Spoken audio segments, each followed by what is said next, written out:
Mr. M and Mrs. M. We miss you guys a lot. It's so good to be with you like this. We hope that you are praying every day. We hope that you're reading your Bible with your mom and dad every day. What we're going to do now is Mrs. M is going to tell you a really cool story about Jonah. But first, let's go to the question of the day. Girls, it's Mr. M. We're here with the question of the day. The question of the day today is, what is a prophet? A dude that talks to God, of course. Yes, thank you. Guys, the question of the day today is, what is a prophet? A guy who delivers God's messages. Oh, good answer, thank you. It's another question of the day. The question of the day today is, what is a prophet? A dude with a really special job. Thank you. Hi, boys and girls.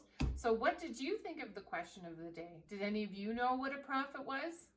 All the people we asked were right. A prophet is a man who has a special job, and they hear messages from God, and God gives them a message, and then they tell it to the people. A prophet can be a man or a woman. And in this case, for our story today, in Jonah, verses 1 to 3, we have a man named Jonah who was a prophet. So Jonah, this dude here, was a prophet. So I'm going to tell you the story, and then you guys can read it later with your parents, okay? So here's Jonah, and he's just chilling. He's just hanging out in his town. And one day he gets a message from God, and God says, Jonah, I want you to go to Nineveh and tell the people a message from me. And Jonah was like freaking out. He was like, oh no, Nineveh's a very bad place. I don't want to go there. And so he got very, very nervous. And so Jonah went all the way down this way.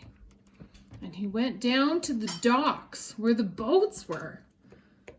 And here he is at the docks, and there's a sign to go to Nineveh where God asked him to go.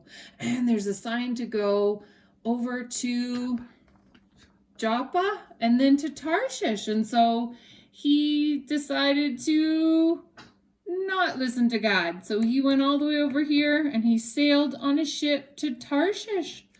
Woo, and away he went. So, boys and girls, I wish I could tell you what happens next. But the part that I want you to remember the most is that Jonah, could I have Jonah, Mr. M? Jonah heard a message from God, and God told him to go somewhere very scary and very hard. And he went to this place, and he made the wrong choice, and he went away from what God said. So, the thing that I want you to think about this week is how important it is to listen to God's messages. And I'm looking forward to hearing more from you. And next week, you're going to hear a little more of the story. So we'll see what happens with Mr. Jonah. Silly dad. That's not part of the lesson.